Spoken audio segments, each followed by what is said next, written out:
Yeah, but do not adjust the TV screens or whatever you're watching me on right now. Yes, I'm looking right at you right now. I don't ex- don't expect to see this often, but I'm here, live and living color. Without a net, I got my guy Isaac right here. Oh man, I miss this. I miss doing this with you, Absolutely, honestly.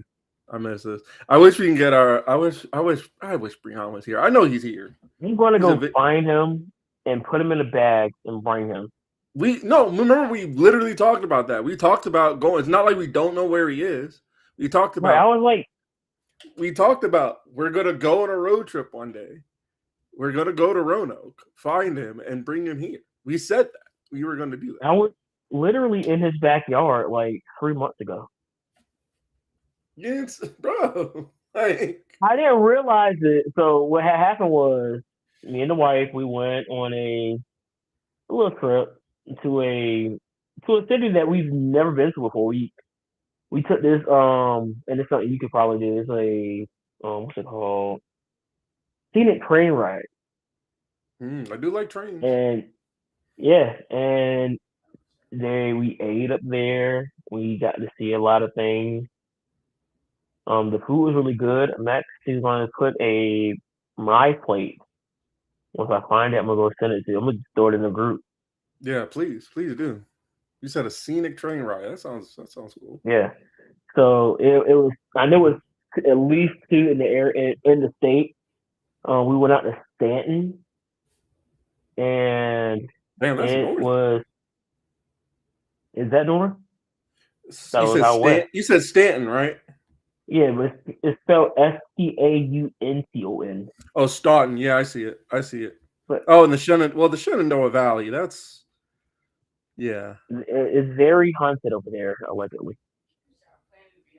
We planted to we went to speaking of places like that, we went to Mount Vernon a couple of years ago, and that in Baltimore, that's pretty nice. You know, if you're looking for places to go. Yeah. So it was actually quite the experience. We stayed in a decent area, it's a nice hotel.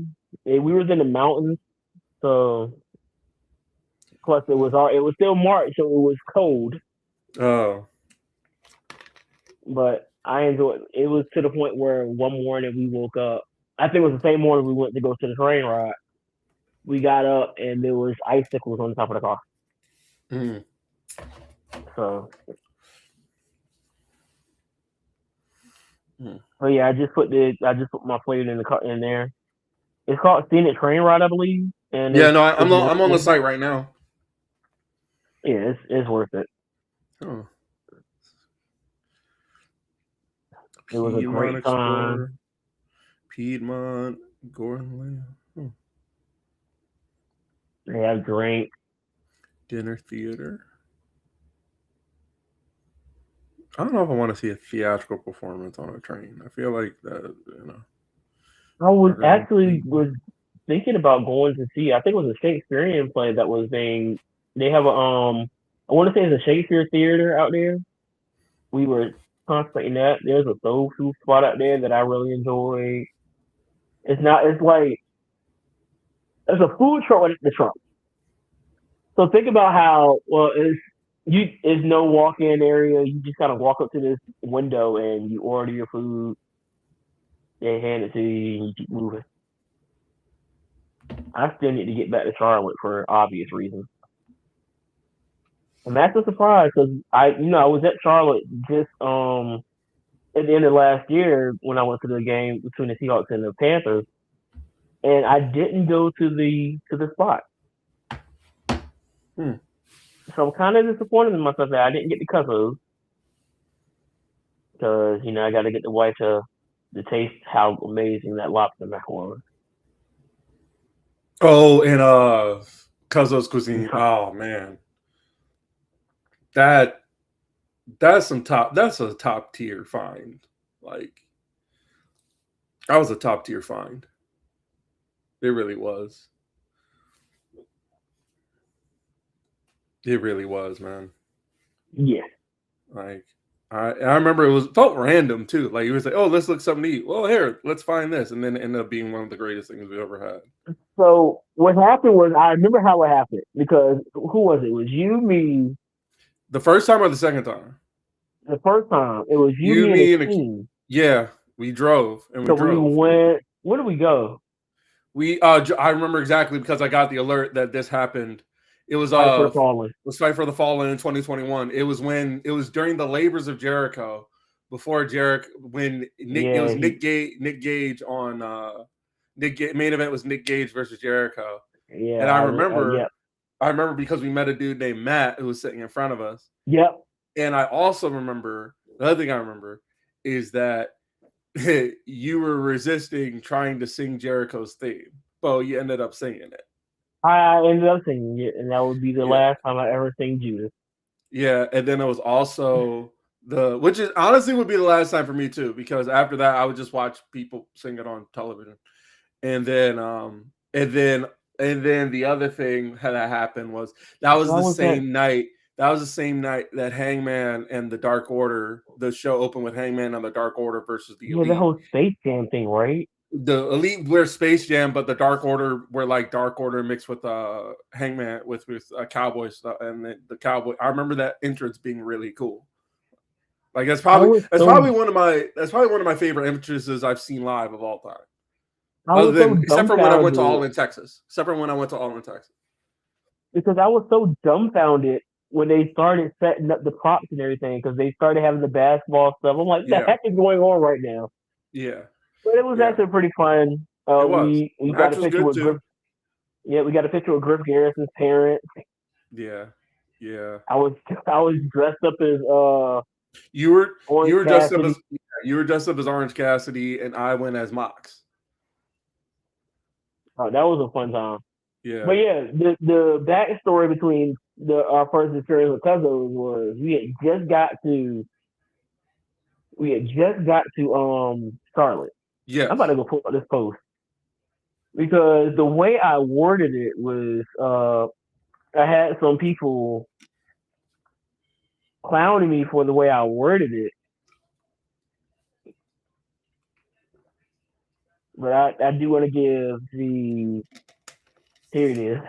So 5 years ago, July 28th. What's the best place? What's the best place to eat out in Charlotte? Ugh. So the first name, the person that told me is I'm getting her first.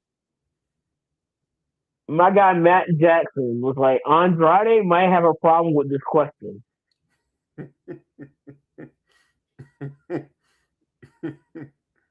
Uh, Randy, who's like, knowing you're a huge WWE fan, this isn't the best wording.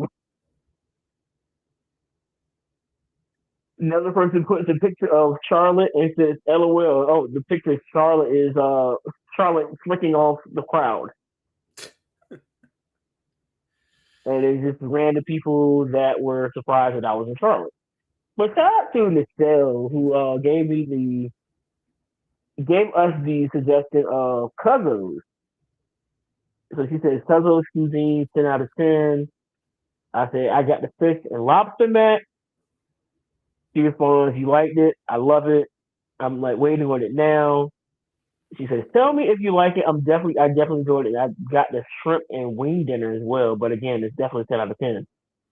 I respond back with "bruh" and a bunch of fire emojis,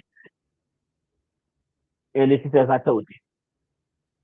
So yeah, Cuzzo's was indeed the move. So if you ever are in the city of Charlotte, North Carolina, and I don't know if it's the same now, but I know a King and Tonyus and I went back in a few years after that. I want to say it was a year or two after that. We went to go to Vengeance Day.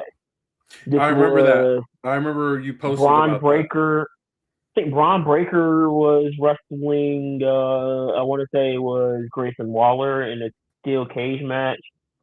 And then Um, I think you said you also saw Wesley and Dijak for the North hit American Wesley Championship. Dijak was going crazy in the opening match. Yeah.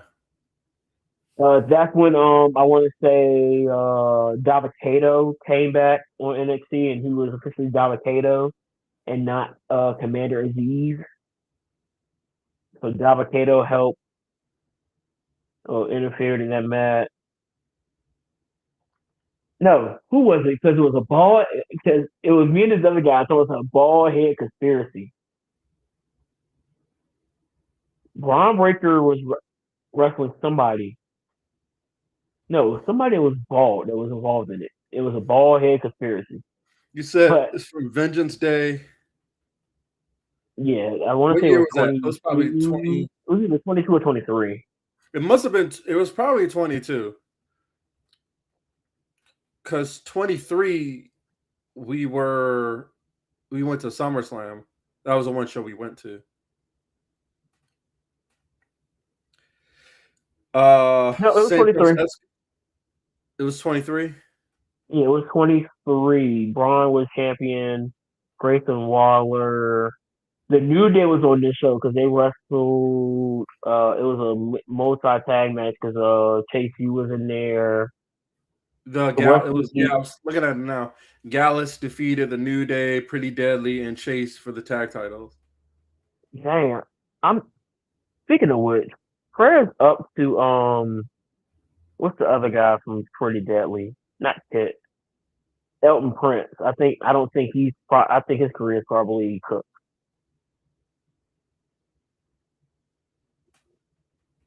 Speaking of Cook, no, Brian Brown. Carmelo beat Apollo 2-0. Oh yeah, that was that one. He had a 2 out of 3 falls match and Carmelo beat Apollo 2-0. Yeah, Breaker did beat Grayson Waller in the steel cage match. What All right, before we go into, because I really want to get into a lot of sports with you, because I've been Oh missing yeah. somebody to talk about them. Okay, all right, let's just breeze through two things right quick. First thing, how are you managing in the during the he there's no way that that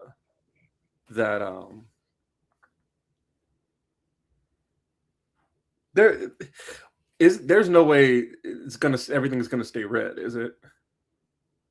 I don't foresee it. That's just me. We're speaking politics right now.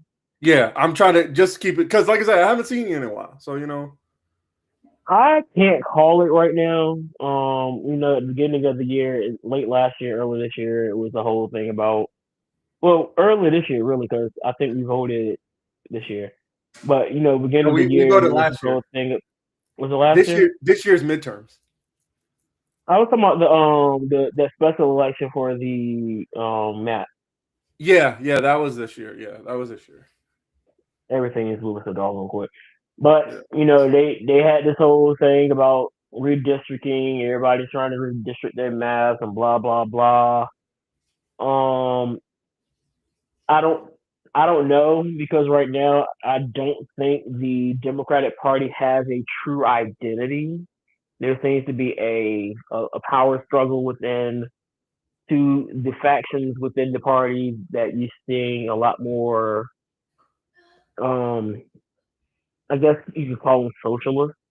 Yeah, The they're socialist calling them the movement is DSA. Yeah, really they're calling them the DSA, even though that's not what they're calling themselves. Like I know, for example, like the guy in Michigan, Abdul El Sayed, he doesn't call himself DSA. He just who he is. He is running as a Democrat, but I don't think he calls himself a democratic socialist.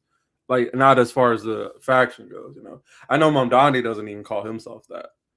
I He think just the thing is though that that's what they're his ideology and policy yeah seems to be. But he does. I know they don't call him. He doesn't like say I'm with. They neither one of them say or any one of the people that they're so worried about recovering are call themselves I'm a member of the party of the Democratic Socialists of America. They all just run on this platform because this is just that's just the ideology they're running because there's no official name for it. right. You know. So I mean, you're seeing a lot of that now. I mean, with the win Mondani had last year, I Was think that was was a really kick in the teeth. energized a lot of people who also share that viewpoint. Yeah, Now, I am not that person, but I am more of an observer at this point. I just want to see where we go. that's fair. Um, And I'm yeah, being very observant now compared yeah. to any other time because I just want to see where the country is ready to go. I don't know outside of certain areas. So, like, let's say Minnesota. There are areas in Minnesota where I think a person who has a socialist I platform, they'll probably dominate. I don't see that in Virginia. No, I don't. In No. certain areas, maybe like well, I don't know because like maybe up north. So you talk about your up north, your Reston and areas of that sort, maybe, but you're not getting that in Chesapeake. You're not getting that in Newport. You're not getting that in Virginia Beach. You're not getting it in. You talking You're about not like going to like get it in you talking about like the south. a socialist ideology. Yeah. You said Western Virginia. I said, bro, it's red out there. You ain't getting that out there. Oh yeah. Now what West Virginia? You're not waiting. Western, like what, You like might as well don't try. then like, but Northern Virginia, like I guess closer to DC, possibly. Yeah, Like those areas. Yeah. those areas, yeah. But like North Virginia, that's like just north. But like before, if from like Arlington and Quantico, like I guess wherever I won't even say wherever Randolph Macon is, but like where from Arlington to Quantico north, yeah, possibly.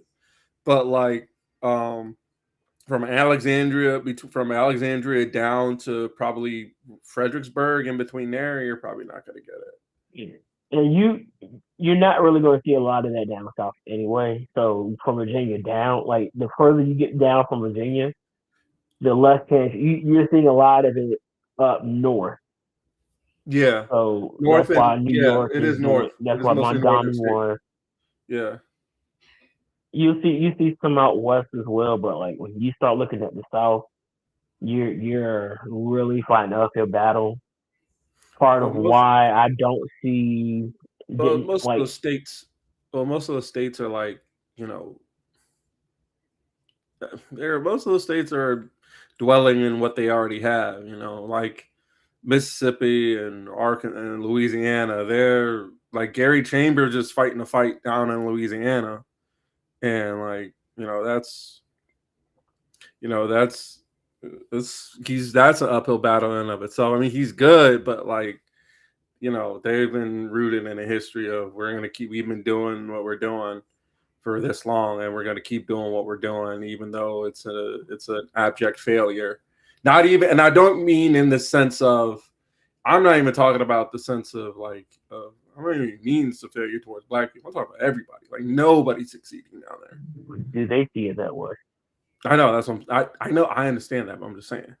That just be comes in where the problem lies because I can tell you what you're doing sucks, Yeah. but until you see it, that's you might think is this is the best thing for sliced bread. Yeah. So it comes to that idea of if it ain't broke, don't fix it. And if you don't think it's broke, you're not fixing jack. Yeah. It's really as simple as that though. I just wanted to touch on that, see where you're at though. See where Yeah. you're at. There's that, and then Juicy J dropped a jazz album. That was pretty good. Who? Juicy J. Yeah, I have not listened to Juicy J's album. No, it's a jazz album. He dropped the jazz. Oh, okay. A I jazz jazz. I just might listen now. It's Did I he have a do a jazz? it's not bad. I Did mean, he do a jazz version? as a fan of jazz, it's not bad. Did you do a jazzed up version of "Slopping My Knob" like corn on the cob? He did. That was like Wait, no, early, I but was joking. no, he did. He God, did. I'm serious. He did a version of. Hang on, let me get this for you. Hang on. I'm so serious. It's actually really solid. I was not Juicy being J, serious. Juicy J might actually is actually kind of solid at jazz. It's kind of Now I really want incredible. to know, did he do a dance and make a dance song? All right, so he did. Hold on. So he has three. So the jazz albums he has in 2024, dropped an album called Ravenite Social Club. It's pretty good. He dropped he dropped an album called Caught Up in This Illusion with Adina Owens, which is pretty solid. Um, where is it? Where is it? No, it's not on Stay Trippy. It's not that album. Hold on.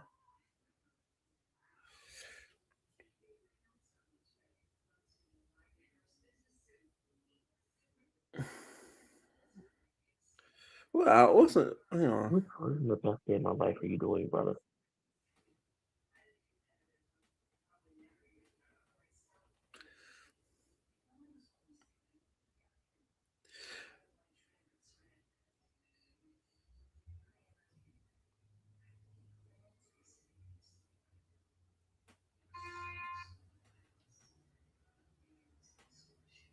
Okay, so on the deluxe version of Ravenite Social Club, he dropped a Bands That Make Your Dance jazz remix.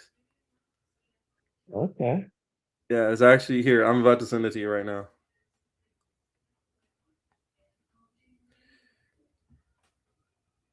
Like I said, it's actually really good. It's pretty solid.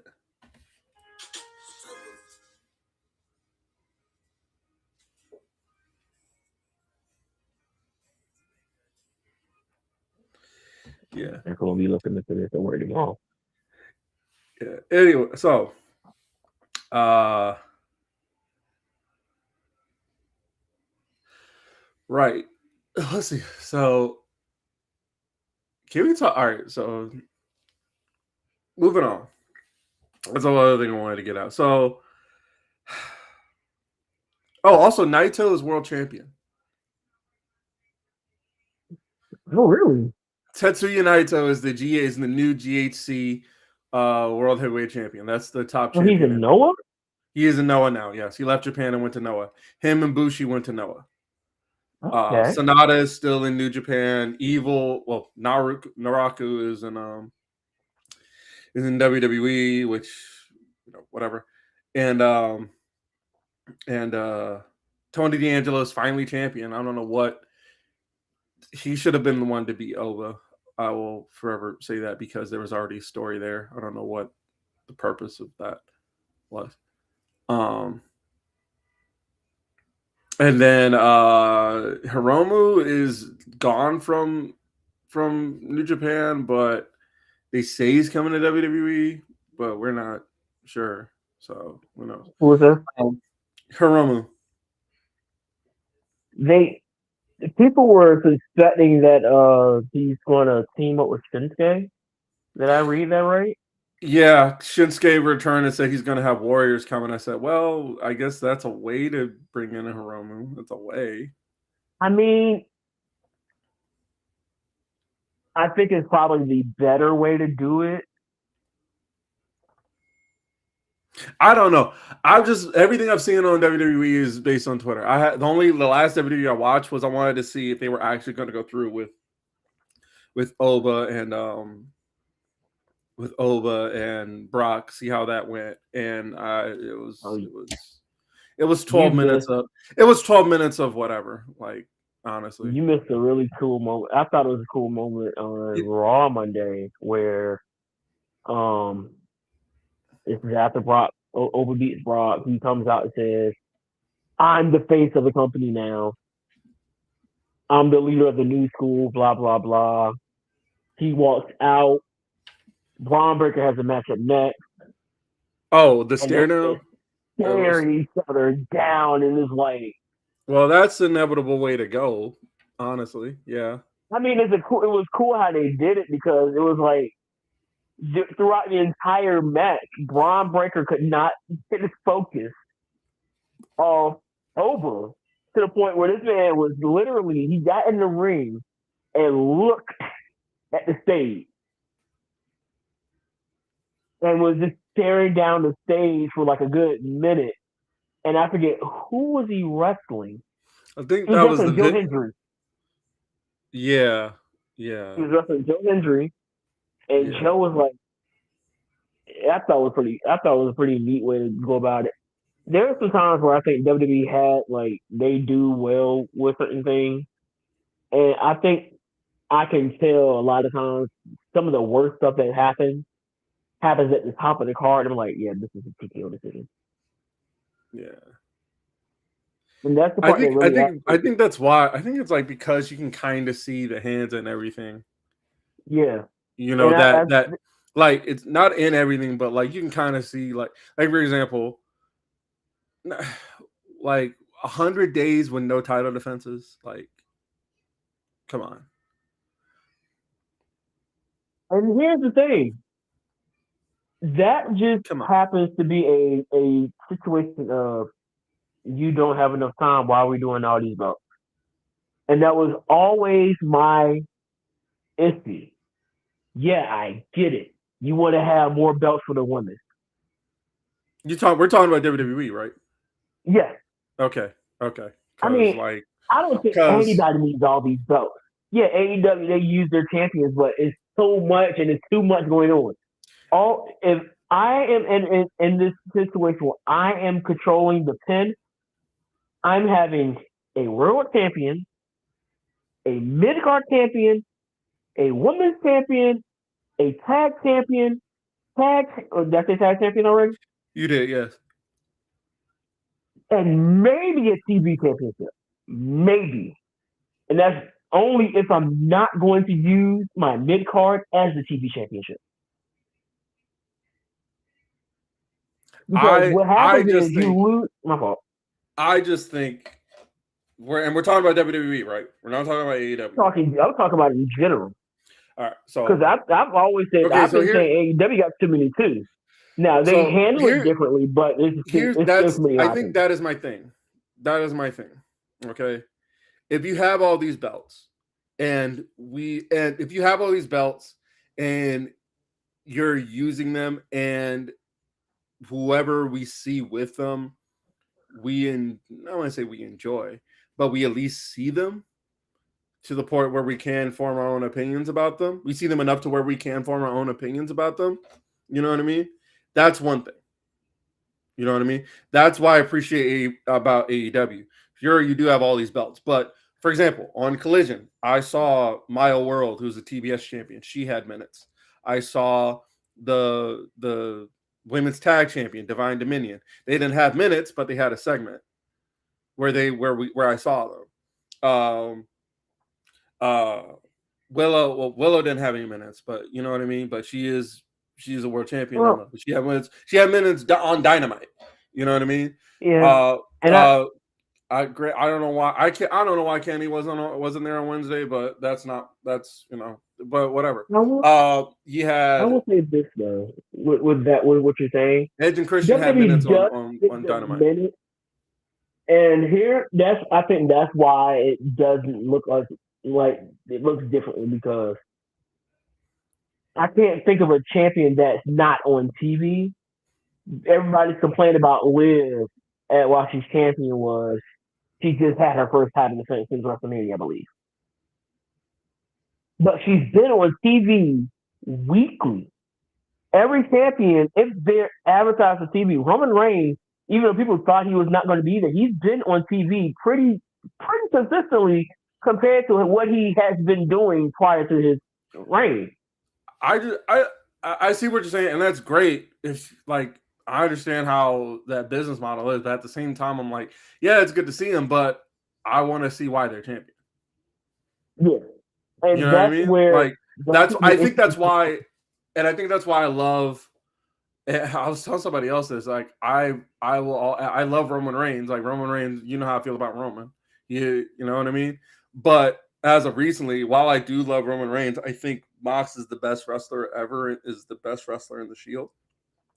I'm gonna disagree, but yeah. And I say that because like it's not just the because he's gone to AEW and done it. It's because of the fact that even when they were still a faction, they put the U.S. belt on Dean. They put the singles belt on Dean. They didn't put it on Roman or Seth. Now, granted, Seth was NXT champion while he was in the Shield, but you know what I mean. Dean was the most complete guy already at that point, and that's That's really why why. that's what I mean. Like, So and in then that moment, yeah, I agree. But and then now we're just seeing it. Now we just see him put on these like quality work stuff because he's wrestling with a belt, which I love the idea of. Hey, this belt, and he cut a promo about it. This belt is supposed to say it's just two guys in that ring trying to figure it out. Not even figure it out, trying to like show like why this sport is the best thing ever, and he's right. Because I don't care what anybody says. I love the Continental thing, the Continental belt. I love the concept behind it. It reminds me of the Pure Championship in a way, because like here you got two guys, and every time it's like perfect for me. I love it because I'm like it's the perfect thing for me. It's like no, we're gonna get to a solution. We're like wrestling to get to we're wrestling to get to the end with, and there's usually little to no. There's no outside interference, so every match usually ends kind of clean for the most part, I do which want to I credit enjoy. that, man. I will give credit to that. That's the other thing. Like differentiate the belt.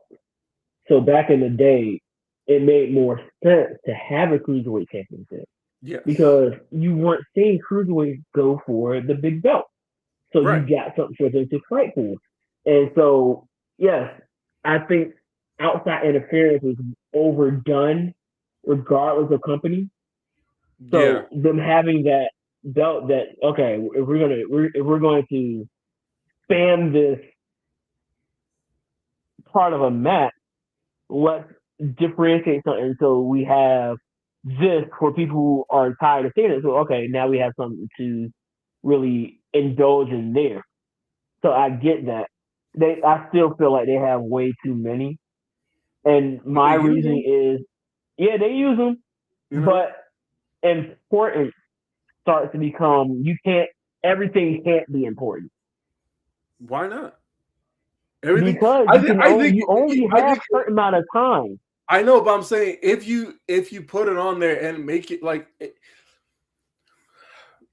the trios Here's belt. why. Well, all right. I'm Walk gonna with say. me. All right. I'm Walk gonna with use me. the trios belts for example. I'm gonna use the trios belts for example. All right. Who are the three champions? Right now, the trios champions are Bandito, Oh yeah, they de facto. Bandito, Brody, and Hangman. Now, I will say I think the demand should have held them a little bit longer, but I'm pretty sure they'll. I'm one of those people at this point with AEW where I'm like, you know what?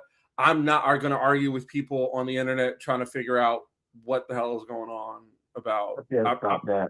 Yeah, I'm done with that. I'm not going to sit here and argue with you about the internet who's trying to differentiate what's going on. I'm just like, look, I just know when the pay per view comes, it's gonna hit. And nine times out of ten, when the pay per view has come in the build, like Rip the Redemption, like the build to itself hit. The build was but on the night I was like, yeah, this is pretty great. I had the same feeling at All In. You know what I mean? People can question the build, but I know like you're lying to yourself if when you get to All In, you think the women's tag match Yeah, is going to hit. Was it the Brawling Birds and Divine Dominion? That's going to hit. I don't even need to tell you about Omega and Osprey. We know that's going to hit. That Continental Classic, the Continental FA Cup, which I think is brilliant, which is like the FA Cup. If you watch soccer, I think that's brilliant. That's going to hit. You know, but speaking of that, the matches, like with the Continental Classic itself, the matches leading to it hit as well. You know what I mean? yeah, Like, for example, this on Collision, Eddie Kingston was back wrestling on TV, and he beat Jake Doyle, which a lot of people say, oh, that kind of killed Jake Doyle. And I was like, no, keep in mind. Where's Eddie Kingston been? Eddie Kingston has been in Ring of Honor trying to rehearse an injury, and it's not like, and come on, like Eddie has been kind of waiting for this for a while. And while Jake is great, I like Jake. I think Jake is going to go plenty of places. You know what I mean? I do. I really do. Shout out Jake. Shout out Jake something. Now known as Jake Doyle. I think he's great. He's going. He's going places. But with this, but I do think like to see Eddie. I didn't think Eddie was going to win that match, but sure enough, he did. And then now you have people complaining about, oh, why did Eddie win over Jake? Why is it like no? Because think about it. Who else is in there? Mox is in there. Claudio is in there. First of all, listen to the ballers in this thing. By the way, they're still in this thing. Eddie, Mox, Roddy, Kyle, Orange Cassidy, Jack Perry is in there. Like you have so people who are certified ballers in this thing. It's only 16 people, but most of them are certified ballers. So it's just interesting. So, yeah, I get you saying, but here's why I said the importance is where you come. There's only a certain amount of time on your flagship. Yeah, Dynamite. So, Yeah, you have a flagship, which is Dynamite, yes. and then you have the B show, which is Collision. Which some days doesn't feel like a B show. Some days, depending on the matchups. And that really is a personal thing. I'm just talking about like not from a standpoint of how many eyes do I have here. Yeah. You're and really Collision feels like on a smaller scale. What you're saying, maybe a SmackDown at the beginning of the draft of draft there SmackDown. You got your guys there that's gonna ball out. They're not getting anywhere near the eyeballs that Raw is getting. Well, the thing with the thing I've always said about AEW from the beginning, I was like, the eyeballs on AEW are the people who know. You know what I mean? And those people, I think they've embraced that more now. I know, that's what I'm saying, which I appreciate.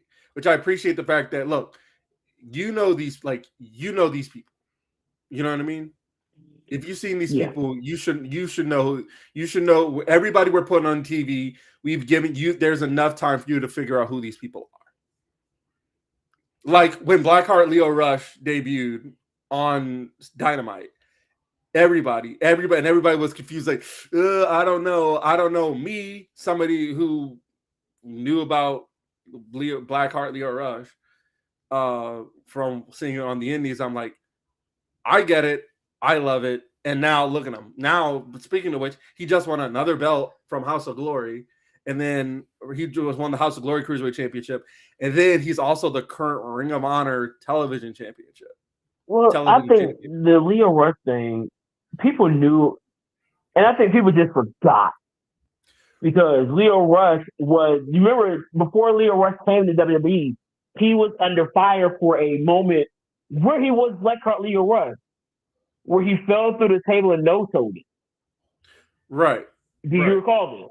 Yes, I remember. Yes, that was my introduction to Blackheart Leo Rush.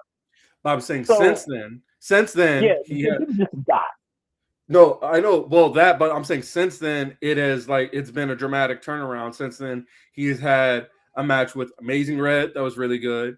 He had a match with a kid named Jaden in Prestige Wrestling that was really good until Prestige shut down. And then he's been going through Ring of Honor, had this great matches in Ring of Honor, well, not just Ring of Honor. He's been teaming up with Shotzi. They're teaming up, Shotzi Blackheart, Leo Rush. That's the whole thing. I don't know if you've been seeing that, but they've been, collaborating together. But it's just like it's. I love the if you know kind of play, the kind of energy they have in AEW. You know what I mean? Like people they bring in aren't a surprise. For example, even on Collision, they brought in Vert Vixen. I don't watch a lot of Vert Vixen, but I know who she is. You know what I mean? Yeah. because like I know who she is because I've seen her matches on Twitter. You know what I mean? I've seen her posts on Twitter. I've seen some of her work highlights on Twitter. So I know I'm aware of her presence. Right. Right. It's just, I mean, certain things are, in my opinion, certain things are just going to be a little bit more of a important factor, and that's you see a lot more with WWE. You see now it's 6 matches, but you have 6 matches that are going to be on your PLE. And as much as I think that's my sweet spot, I love the 6 match format. Give me 6 matches, give it time, and let's go. I think 5 was a little too late, too little. 7 is pushing it, but I can like I think I think 5 was good for NXT. I think it's good. It was good. I think that's why 6 is my number. When I say that, so in the golden era of NXT, uh, I think 5 was a good spot because you had your main title, you had your North American title. I'm talking about the highlights of it. Main title, North American title, women's title, tag title, and then grudge match Mm-hmm. or matches, depending. You know what I mean? And like, for example, like my favorite is which one was it? It was like Takeover New York. You had or take it was Takeover New York and Takeover Brooklyn. Well, both of those. Let's take both of those shows for example. You had what tag match, which was usually featured the Undisputed Era, which those they're ballers. But I mean, yeah, and that not even who doesn't matter who, but like what you had tag title match, which usually hit North American title match, which usually hit NXT title match in the main event, NXT men's title match main event, NXT women's title match, co main event, semi main event. Both of those, the main usually hit most of those cards usually hit. Most of those shows matches were usually hit most of the time. You know what I mean? Mm-hmm. So yeah, that worked. Now it's like now I think it's like there's so many people. I don't want to say everybody should be doing everything, but everybody should have something. I Like think I you don't, run a and I risk say that, of and I say that because, burnout and I there. say that because, like, and I actually told, I told Southside Gun this last week. I was like, I think the main thing is like my main frustration is I don't like being played in my face. In the way, and when I say that, you said, remember when they said they don't bench people? And that was a lie from the beginning I know, because you nobody can go out there and say you don't have a bench. you have that, Every and team yeah, that's what has I'm a saying. bench. That's what I'm saying. And it's like, at least with one company, yeah, they have a bench, but we kind of see who's on the bench most of the time. We're seeing them there somewhere. If they're not on if they're not on Dynamite or Collision, you know where we can see them? Ring of Honor. Well, I mean, And then or WWE has Collision. done a little more of that now, but and then sometimes they send it to NXT. Yeah. They've done better at it over. What But this administration has done better at it than the Vince led group then because what? Vince was Like, like what are you hard. talking about? Like, if somebody doesn't have anything on there, to send them back down? Yeah, they sent some back down. Okay, so with that, look, at this point, Triple H. I'm just advocating for Dragunov at this point. If I really Yeah, am. I could care less. I could care less about everybody else. Everybody else, they're where they will. I'm advocating for Jordan Grace. Uh, uh, which send that Dragon off the Triple A. Dragunov. I'm advocating for Dragunov. I'm advocating for Jordan Grace. I'm advocating for Julia. So why is Julia losing in 2 minutes? 2 minutes, yeah, it's crazy, but Am I I upset don't about who have she a lost problem with to? her losing to Lash. That's what I was gonna say. Like Lash, I don't know what they're waiting for on Lash, but Yeah, just strap the rocket to her because at this it's so point, funny. like, Can I go to rant real quick? Because I remember. here, go ahead. While you do that, I'm gonna get some light in here. All right, I remember when Last Legend first made her debut on NXT 2.0, and everybody was big hating. I mean, big time hating. She had her little talk segments up. What was it? Lashing out. Then she had her first match. Oh man, she sucks. She's not going to make it long here. This is another future endeavor. And then she starts getting into it with she starts working with Noam Dar.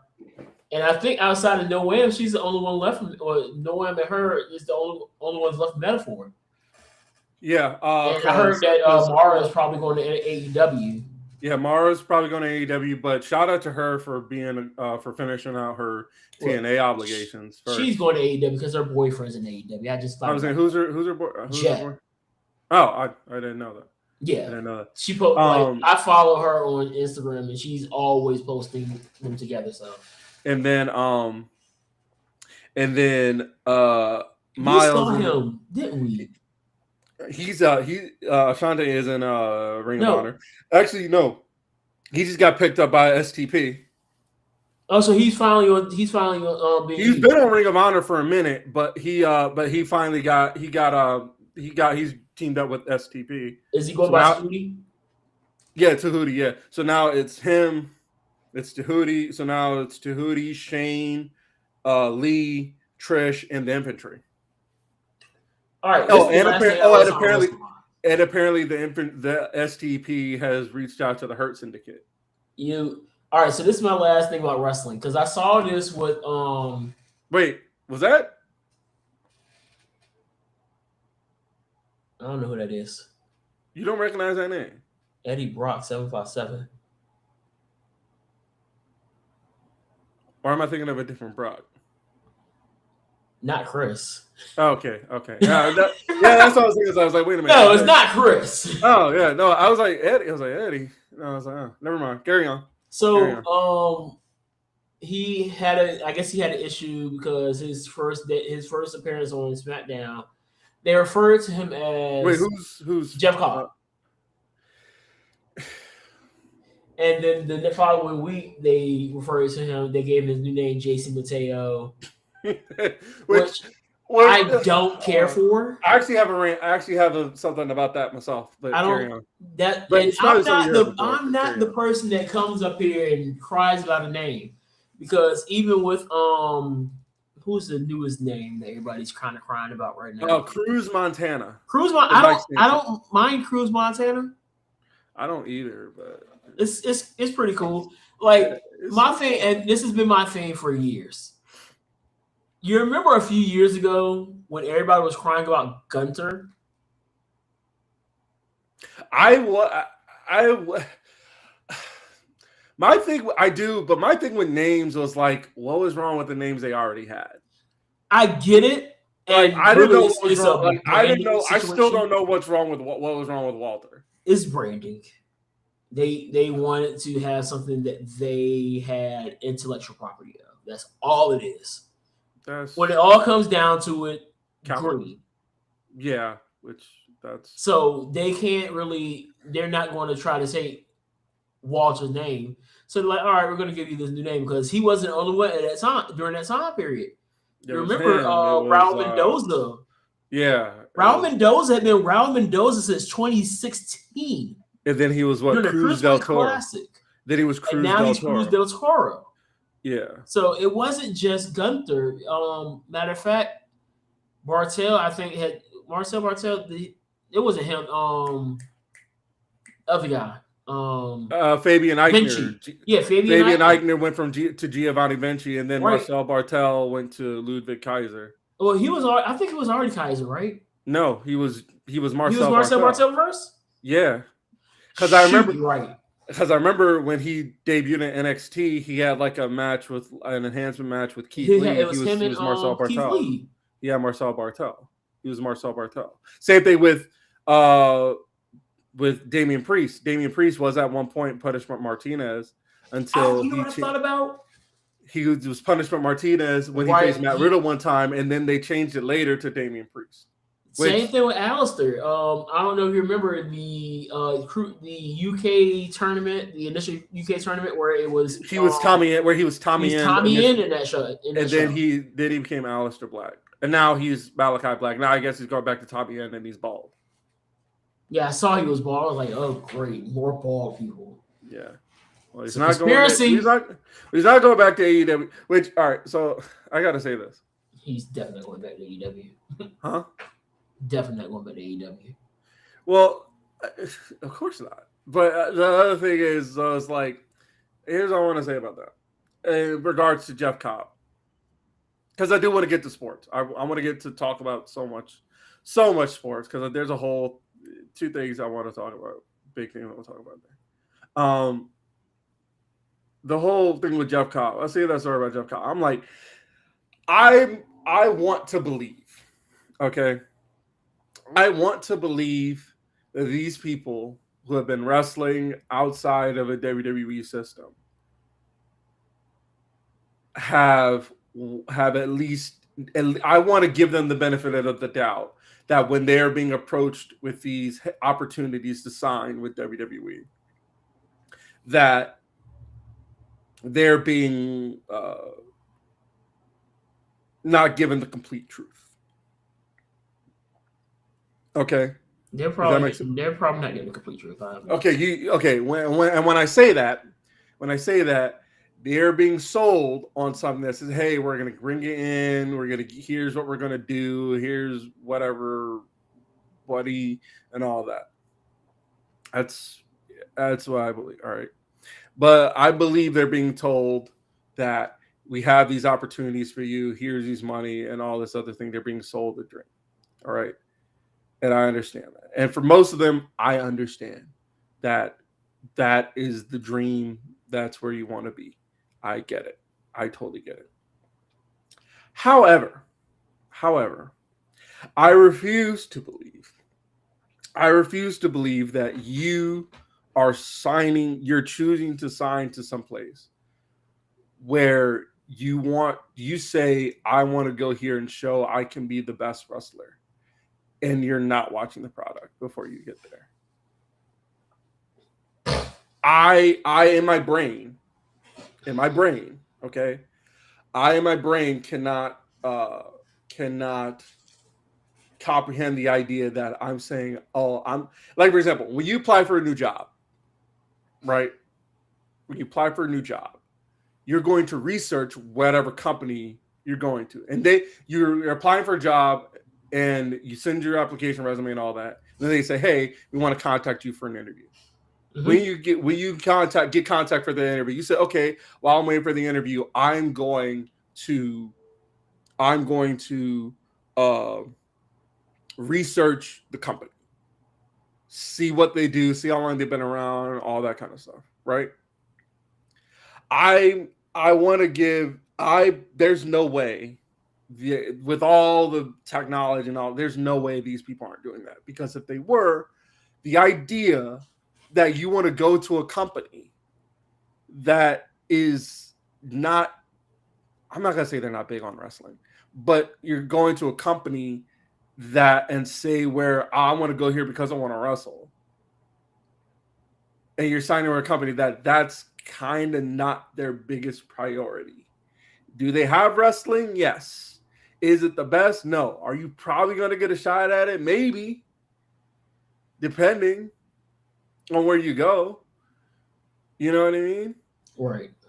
But so when he said I was hoping to do more, I'm like, bro, there's no way you went to that company believing that. You've been wrestling for a while. There's no way. Same thing with, that's kind of how I feel about Jordan Grace and Julia and Ilya. Like, now granted, Ilya's been there for a while. Ilya was in NXT UK and NXT. So his case is actually, I don't know what his reason is. You know, I feel like I don't know I don't know what his excuse is. But in the case of Julia, in the case of Jordan Grace, like also, so apparently, and you can correct me if I'm wrong on this. Apparently, the reason why we haven't seen a lot of Jordan Grace or Julia is because they went out there, had a banger that I guess the company said was unsafe. Say it again. Apparently, Jordan Grace and Julia had a match together, and apparently it was super stiff. But they were both in on it because both of them know what the hell they're doing. But according to the company, but I guess to the company, that's not what we do here. That's not what we do here, kind of thing, for the company. Allegedly, I don't buy it. I don't. And here's either. why. I don't either. But that again, that's what I said allegedly. That's what I heard. But I'm not sure if that's the case or not. But also at the same time, I'm like, my point is, it's like Triple H knows though. This is why I don't buy it. Because that's what I'm saying. It's because he knows. Vince McMahon, I would be like, yeah, that sounds about right. But we're not going to sit here and act like Triple H wasn't the same person that brought in Kenta, that brought in all these other stiff workers, and they had these stiff matches while Triple H was in Gorilla in NXT. I know, but I understand that, but I'm not saying I buy it. That's why I said. That's why I kept saying allegedly. That's what I heard. But also at the same time, like, so this is from Jordan. This is from Jordan Grace. This is according to Russell Purist. You don't have to believe it or not, but this is from her. This is what I saw a while ago. Apparently, she said, this is from April. She said, we got in trouble for that match. The match they had in NXT when they were still in NXT. She got in trouble. She does a Michinoku driver, and at the time I did not know that they don't do the Michinoku driver like from Japan. If they do it in Japan. Well, that might be a different story. They do the one where you sit the person all the way out, and so I didn't know that was a thing until after the match. It was not taken very well, but they loved it. She loves wrestling Julia, and she can't wait to wrestle again. So I guess it's one of those things. That both of them were in on it. Both of them were in on it, and nobody else was. Well, in that case, you probably are going to take a little bit of heat from that. But also, the match hit. So to me is like okay. In that case, it shouldn't matter. The match hits. Also, I don't like WWE. This is a whole other thing. I don't like WWE Unreal. I don't want to see certain things. Like I don't want to see how my dinner is made. You know what I mean? Here's why. Because they're really trying to get in front of dirt sheets. Really, in a way. Well, it's to a degree opening that curtain to a point. And really, that's on the fault of the guys in the back. Because how in the world are they getting all these things? And they can say, well, I just got a report that blank is probably going to happen tonight. And boom, it happens. Somebody's telling you. Right. And then it doesn't help that, it's just, there needs to be some, I don't know. Like I said, I don't have anything for WWE. I don't have any energy for WWE anymore. Mostly it's because, it's just, there's nothing there for me. Like everybody I want to see, everybody I would love to see wrestle is not. You know what I mean? And with emotions. Yeah, which is not. I don't think that's good. Honestly, it's not. But that's just me in wrestling as it is. Well, I know. I'm saying. I'd say as somebody who's a fan, I think I'm gonna say you need to have this grandiose attachment to it.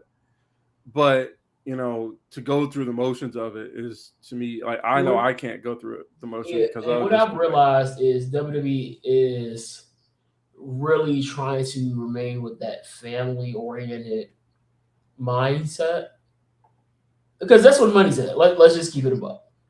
Yeah, and the money was at an edgier product where they can allow their wrestlers to do AEW type things. They would do it, but the money is right here, and that's why you don't see. Like you'll see it every blue moon. You have the segment where Randy just like destroyed Cody so bad that he was just oozing blood. But and I think that helps sometimes to have that, but you're not going to see them go out there and do barbed wire death matches and I don't think they need to do that. They well, don't need to I'm do just that. saying like that's just the example in that point. I don't think they need to do that, but No, at least at the very least, like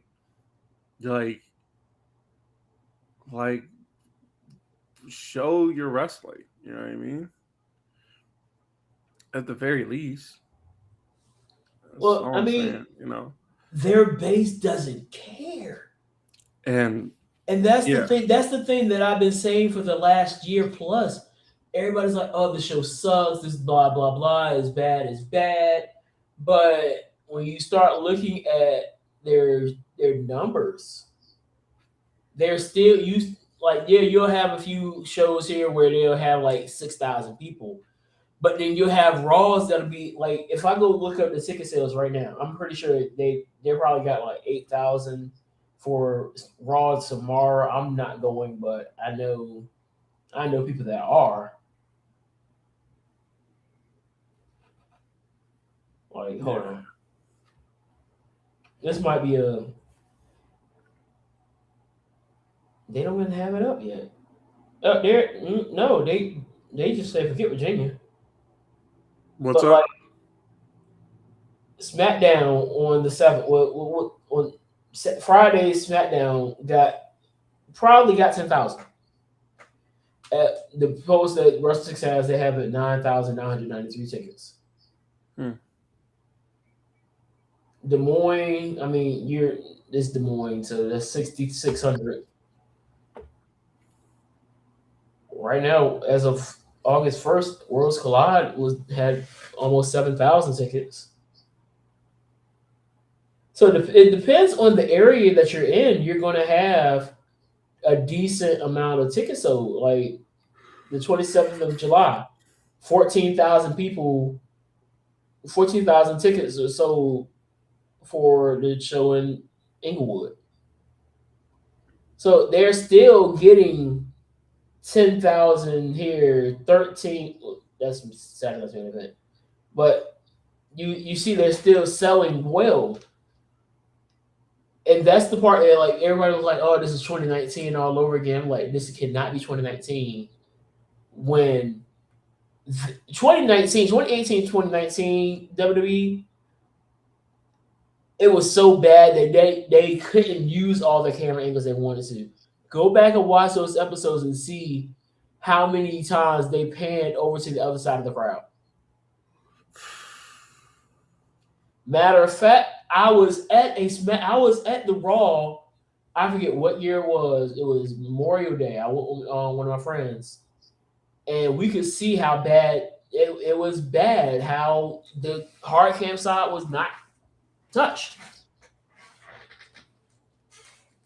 So clearly, something they're doing is drawing people to them, and this goes back to what you're saying. And this is I'm a land here. This goes back to what you were saying about how people in Alabama don't want to change. I'm like, well, they don't see anything wrong. Yeah. If you don't see anything wrong, you're not going to change. Let's Yeah. talk football. Yeah. Well, before we get to football, let's talk to how Enos Cantor and Royce White are stupid. Yeah, I said it. I don't care. I don't care. I'm gonna say this. I don't know if it's stupid. They're just not funny. I get what you're trying to say. It's not even. You just suck at telling me. It's not even that. It's not even that. It's like, well, because I've always thought this I've thought this for years about people who have that kind of mind, who lean that way with their ideology. Where there, it's like those are the same people who say, "Well, comedy is dead." And I'm like, bro, no, comedy isn't dead. You're just not funny. Like Tony Hinchcliffe, for example, this fucking weirdo is like, yeah, like first of all he does is roast comedy. He kind of sucks at all the other comedy. You know, that's because that's all he can do. That's what he I'm has saying. to rely on being offensive. Right, and that's what I'm saying. So yeah, so mind you, that's not just that. Some of it's kind of funny. Like for example, right? I didn't have a problem with the roast of Kevin Hart because I love a good roast. You know what I mean? I love a good roast. I didn't watch it. Well, it was people were debating on. Anyway, I Yeah. thought it was all right. Anyway, the point is, it's not like conservatives want to say, "Oh, like comedy is dead." It's like, no, comedy isn't dead. Y'all just suck at it because y'all are not funny.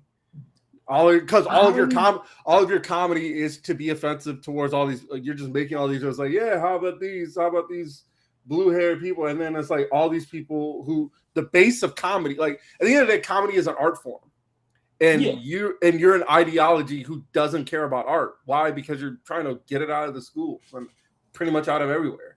I welcome conservative comedians. Like, I want to listen to and I don't know if he was a conservative. Who, Tony? And, no, Abraham Washington. Oh, Jeremiah Constantine, I haven't heard too much about him. The last time I heard, he was in a coma. I hope he's out. Prayers up to him. We've talked a few times, pretty chill, but I think a lot of times he will probably be lumped in with conservatives. But the problem I have is y'all just ain't funny. I'd laugh if you were funny. right. That's what I'm saying. It's not even like, oh, they don't get it because they're offended. It's like, no, it's just not funny. Your jokes suck, bro. Yeah, like I'm not offended. I'm offended that you wasted my time with this unfunny joke. right, I'm throwing like Kevin Hart offends me. Tiffany Haddish offends me. oh, well, I never thought Tiffany Haddish was funny. Oh I yeah, did I'm offended by at how one point. unfunny you are. At one point, I did think Kevin Hart was funny. Yeah, Now, Kevin Hart well, in like Kevin Hart is funny. Kevin Hart is funny in spades to me. He's funny in spades. Like he's not like he's funny in spades. Tiffany Haddish was never funny to me. Yeah, Tiffany Haddish annoys me. But then but anyway, I bring all that to say, like, they're creating a problem that doesn't exist. Well, let's just say this: Royce White wouldn't make it in the WNBA off of one specific reason: He can't fly. he can't fly. He Not that he can't fly; he's afraid to fly. Yeah, he is afraid to fly. Enes Kanter, I do think that if somehow Enes Kanter does go this route, which again he's not, he's all not. troll. It is. He'd get about 60 rebounds. But that's besides the point. I hate this conversation has gained so much legs. Like, and here's my problem. And this is so what they're playing on is the inclusivity of the WNBA. The problem is there's nobody to be inclusive to in the NBA. When I say that, what I basically mean is there's no trans people in the WNBA. Right. And zero. Not like there's one in there we don't know about. There's no trans people in the WNBA. No. Now there's that one person that said she'd be open to it. Now that will be we can tackle that later. But as of right now, every single woman in the WNBA is a biological woman. Yes. They may love a little bit differently than you, but they're all biological women. Like, people can say what they want about Brittany Griner. That's a biological woman. That is a woman. Y'all didn't start thinking she was a man until 10 years into her career. No, they didn't start thinking she was a man. They really didn't start thinking she was a man until probably that whole thing with Russia. Right. Because I remember when Brittany was in college and everybody was like, yes, she could play the and she could play in the NBA. I remember that too. I vividly remember it. Let's keep it about. There is a reason why the WNBA is a thing. Because if a woman could go into the NBA and be successful, it would have happened already. You know how we know? You know who's the prime example of this? Cheryl Miller. Cheryl Miller scored 105 points in a game. Wait, is that right? Hang on, let me. I feel like that's right. Is that? I don't want to. Don't. Yeah. Cheryl Miller. Yes, January 26, 1982, for Riverside Polytechnic High School in a Jesus Christ, 179 to 100 to 15. Sheesh. That was the final score. 179 to 15. And she scored 105 points in 3 quarters.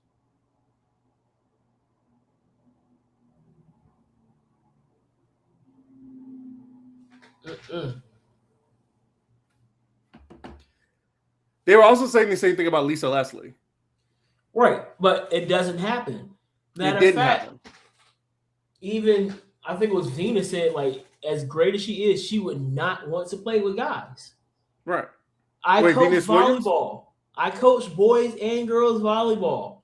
There's a difference between boys and girls volleyball. Oh yeah. Oh yeah. And I that's will the thing. receive any of my girls that I coach. I will receive their spikes. I got 3 guys right now at the top of my head. I tried and I wouldn't do it again. Here's my thing. Here's what I've always been an advocate of. Always. I've always been an advocate for women's sports. I have. Yeah. I love the idea of women's tackle football. Why? Because my sister used to play. And it was also just fun to watch. No, but it was fun to watch because I needed football during the summer. I'm not gonna lie. And then now they have a women's softball league, pro softball league, and they also just started the women's pro baseball league. But somebody was like, "Well, why do they even need a women's pro baseball league?" Well, because maybe there's a lot of women who got really good at baseball and just had to stop and go to Monet Davis, for example. You remember Monet Davis? She was in the Little League World Series so many years ago. And then all of a sudden she went to Hampton, had to play softball. Why? Because there was no baseball. Or they probably wouldn't let her play baseball at Hampton. So what she had to do? She had to bide her time, and now she's playing pro baseball in this new league. I said, well, why do they have to do that? Like, because some people do that. And if people want to watch it and people are going to want to do it. Yeah. Yes. If people want it, like I said, I want it. I want it too. I would love to see it. Like, I love watching volleyball. Yeah. They have a women's hockey. For example, they had a women's hockey league now. And my whole thing, and I don't think anybody is advocating. The one sport I will always advocate that I'm like, they should try to do, like for example, I would like for them to do so you remember so many years ago when they had Sabrina Ionescu did that 3-point challenge against Steph Curry? Yeah. That I would love to see more of. And that, I think, is a little bit more fair. That's what I'm saying. That and maybe hockey. But like all-star level stuff. So like all skills challenges and stuff like that.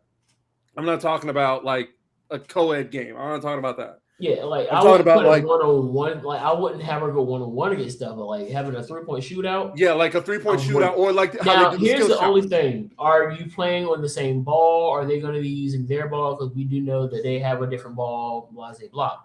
No, I get that. I would keep it fair at same ball. I would say same ball. So because I remember when Serena and Steph did it, they used the same ball. Okay. I remember they used the same ball. They gave them both time to warm up, and I think Steph only beat her by like 3. Yeah.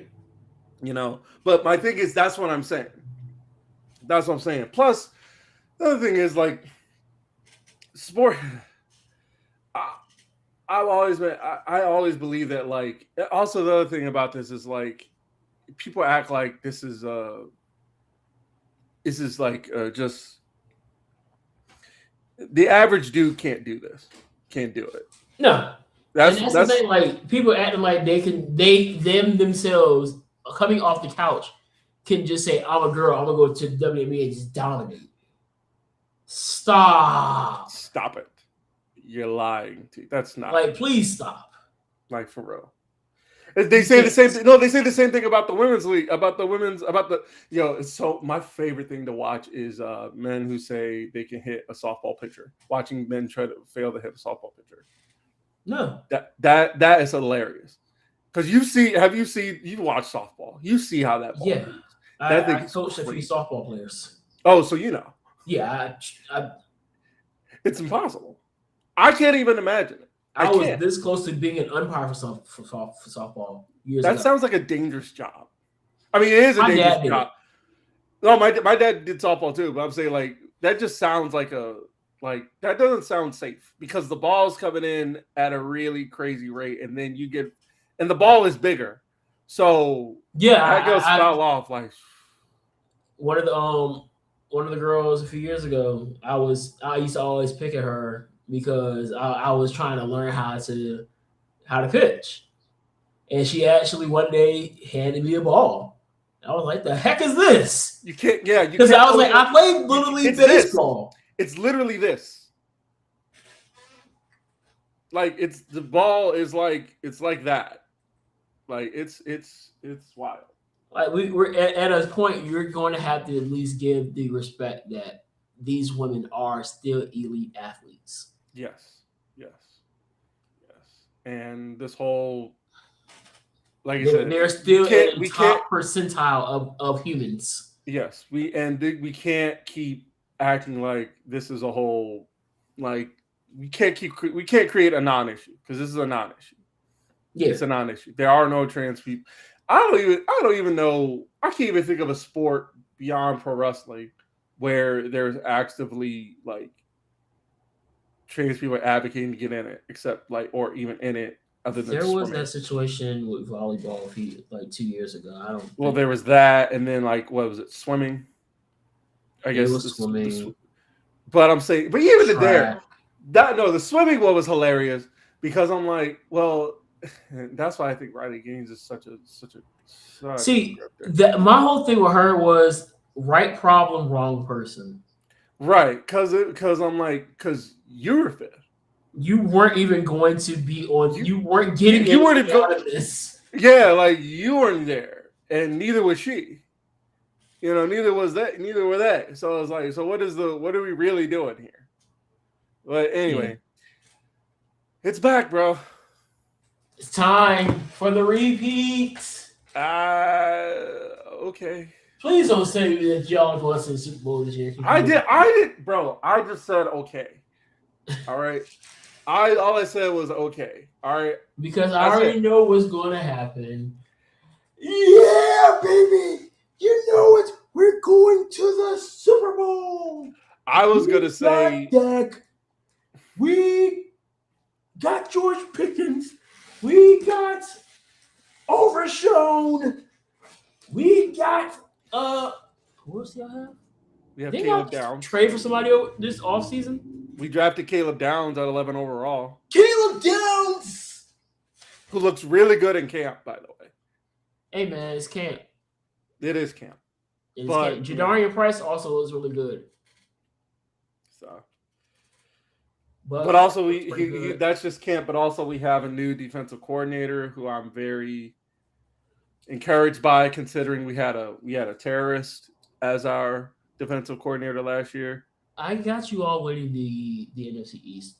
All jokes aside, yeah, we literally had a war criminal as our defensive coordinator last year. I'm sorry. I mean, we've dealt with it before. We had Clint Hurt as our defensive coordinator. We had Blair Walsh as our kicker a few years after what he did to us against us. Right. Speaking of kickers, we love our kicker. We just paid him a bunch of money, so we dealt with a lot to get. So Pickens we franchise tag Pickens, he's happy to work, so he showed up to work, which we appreciate. You drafted Caleb Downs, got a new DC, got second year of Kenny Clark, second year of Quinnen Williams. We got Overshown, still got Jake Ferguson, and then it's all anticipating the arrival of Caleb Downs. The Cowboys are going to be a very fun team. That NFC East is going to be really entertaining this year. All four teams have a really good shot of winning the division this year. Yeah, even the Commanders, if Jaden Daniels, it's a lot of Jadens and Jalen's. I'm sorry, but if he goes off this year, they really revamped that team, adding Stephon Diggs this past week. They're looking good. The Eagles,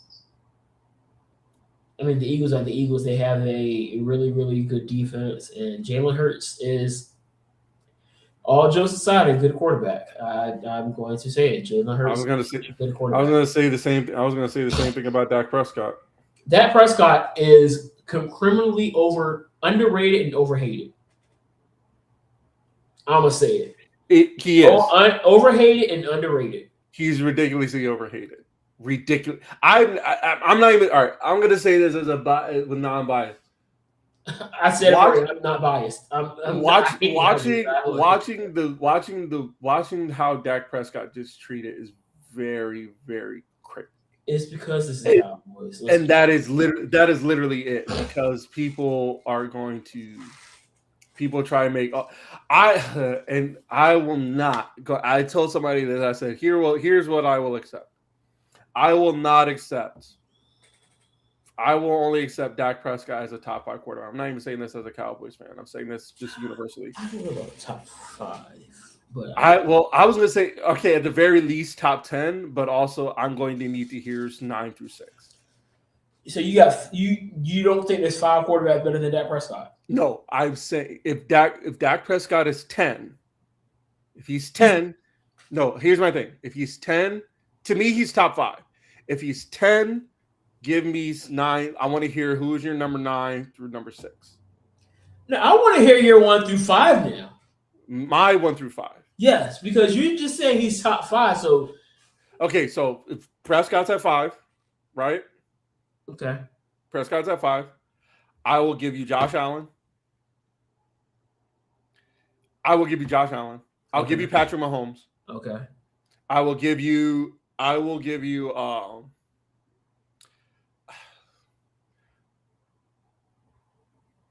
Lamar to a degree. Lamar, okay. I'll give you Lamar. And then so is that 3? And then the only other person I got 2 already that you already missed. And I guess to me, the only other person I could think of before Dak that I will actually accept is probably I'd give it to Matt Stafford, maybe. So you got him over Joe Burrow? Yes. Are you kidding me? Stop! Are you kidding me? Are you kidding? Dak Prescott over Joe Burrow. Stop. You're trolling me right now. No.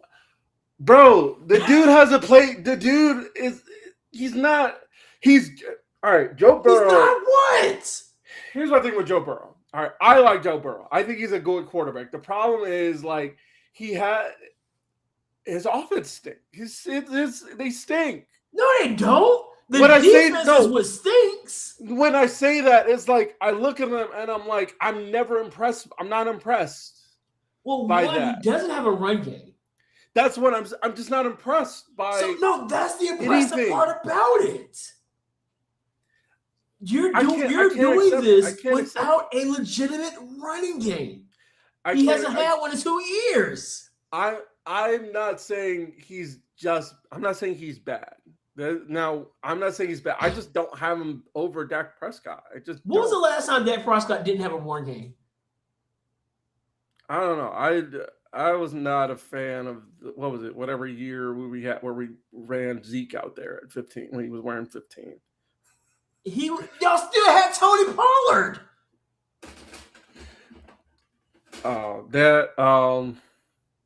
Don't worry, I answer for you. Never.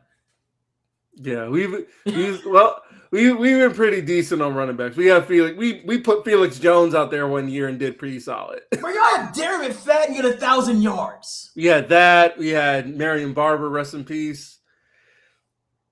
I wouldn't even say enough right there. You had a draft bust get 1,000 yards on your team. Oh, he was a draft. Dak Prescott never had to deal. No. All right, so since Dak has been there, we had Zeke for so long. Then we had Rico. Then we had Tony. Then we had Rico, and now we got Javonte. Okay, fair enough. But we're talking about I'm not talking about how they run the offense. I'm talking about strictly as a quarterback. Strictly as a quarterback into your play, because if you can have that run game, you add the play action. So here's my top five. Matt Stafford right now is without a doubt number one. Matt Stafford's my clear cut number one. Patrick Mahomes is number two. Joe Burrow is number three. That's high. I'm sorry. Josh Allen is criminally overrated. Criminally overrated. I got Lamar over him. Then I got Josh Allen at 5. Yeah, I'm not. I hear what you're saying about Joe Burrow, but I can't accept that. I'm even just looking at stats right now. Josh Allen should have stats, won and the I'm like, MVP that last 2 years ago. No, wait, what year? If you talk about 2023, you don't do that because that was Dak Prescott's year. No. What year did Josh Allen win his MVP? Wasn't that the year that Saquon should have won it? 2024. Saquon, that was Saquon's year. I don't want to hear. Oh, is that the year? That was the year they went to the Super. That was the year they went to the Super. That was the year they went to the Super. The Eagles went to the Super Bowl. Saquon literally could have took the record for most rushing yards, but didn't play Week 18. Yeah, bro, I'm not going to. Saquon plays Week 18 for a quarter. He breaks that record, and there's no reason why you don't give him the MVP. He should have won it anyway. So this is from Football Reference from years 2023 to 2025. Yeah, I'm not gonna accept what you said about. I hear it, but will not accept it. This man's stats was 3,731 yards and 28 touchdowns passing. You talking about who? Josh Allen. Oh, I think you're still talking. I was talking about Joe Burrow and Dak Prescott. I'm not gonna accept that. I'm sorry, Joe Burrow is just better. No, I can't accept that. Yes. No, I can't accept that. I just can't. Better in what? In terms of what? As a quarterback. Are we talking stats or are we talking just what? The only thing that really I will allow you to argue with me is durability. Don't get me started with the fact that Joe Burrow doesn't really have a legit line. Put a star on Joe Burrow's head and see what happens. Well, obviously, we say that for everybody. But anyway, stats. So you're not going to accept stats either, then? Again, because I have stats. I have stats right here. I got stats right here. Look at what they have. You switch spaces. Do you have the same results? So you're not going to accept stats, is what I'm saying. No, because stats are skewed by who you have with you. You put Dak Prescott in Cincinnati and you put Joe Burrow in Dallas. Do you have the same results? Well, I'm going to read these stats anyway. So from 2023 to 2025, right? That's the last 3 years. Okay, it's not talking career. I was looking at career stats, but it's just from the last 3 years, right? Yeah. The last 3 years, Dak Prescott has played 42 games. Joe has played 35. Joe Burrow has a better completion percentage, 68.7 compared to Dak Prescott's 67.7. Mm-hmm. Average yards per game, and pass TDs. Dak Prescott is leading. Dak Prescott has 2,000 more pass yards, 7.5 yards, average yards, 7.5 compared to Burrow's 7.1. Yards per game, 263 compared to Joe Burrow's 258.2, and then 77 pass TDs compared to Burrow's 75. That actually favors Joe Burrow.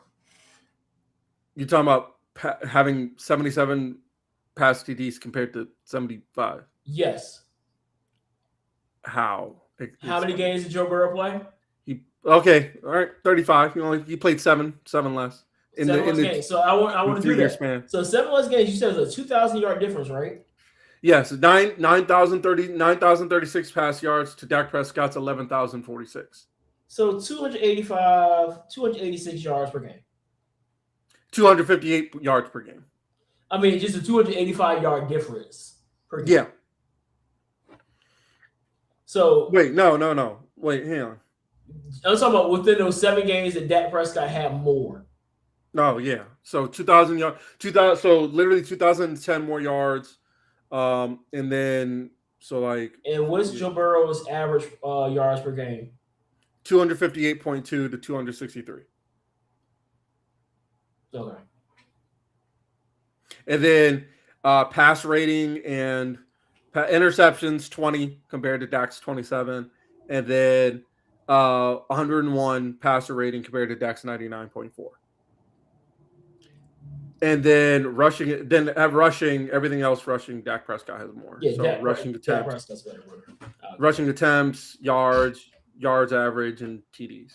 Yeah, but they both been to the Pro Bowl twice. Yeah.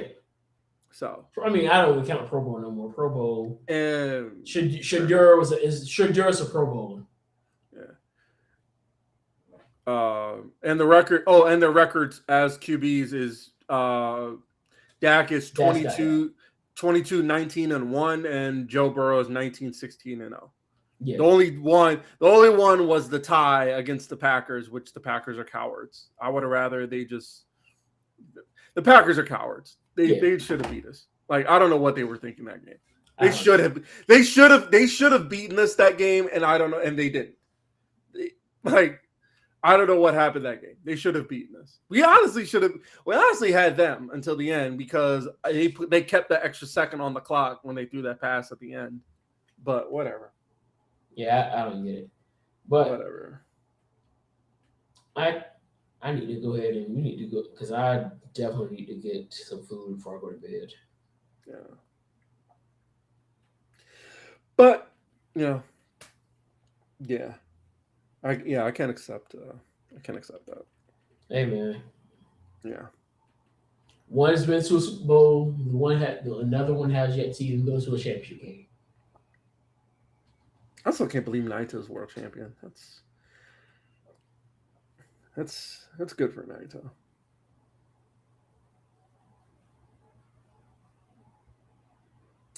Anyway.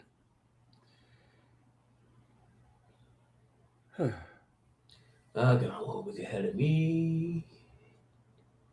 And then you start listening to these songs. The slur slinging slasher is hilarious. The slashing, the mash bringing. No, somebody said AJ Styles was there. So AJ's coming under fire. I don't want to say he's coming under fire, but his son Avery has started wrestling. He was wrestling in GCW. He was actually pretty good. But he's also just starting out, so it's a weird thing. But they're saying there's a he's got heat. Avery has heat because he didn't help take down the ring. They want him to pay his dues, and AJ is obviously coming to his son's defense as he should. As somebody said, somebody posted that AJ Styles was the slur slinging slasher in the 2000s, and his PR somehow. Slasher is crazy. I know, that's what was weird. You said the slur slinging slasher is hilarious. Also, Ilya hasn't wrestled since March. Been on TV since March. Yikes.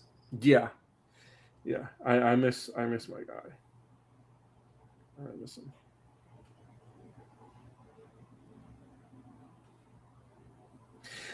But yeah, so we definitely gotta be. We're gonna try this again next week, then. Yeah, we'll try it on my platform. All right, we'll do. I ain't been up there yet. Yeah, you have. It's been. You have. I just have it. I just recently started actually editing and clipping stuff, which I need to do soon. But yeah,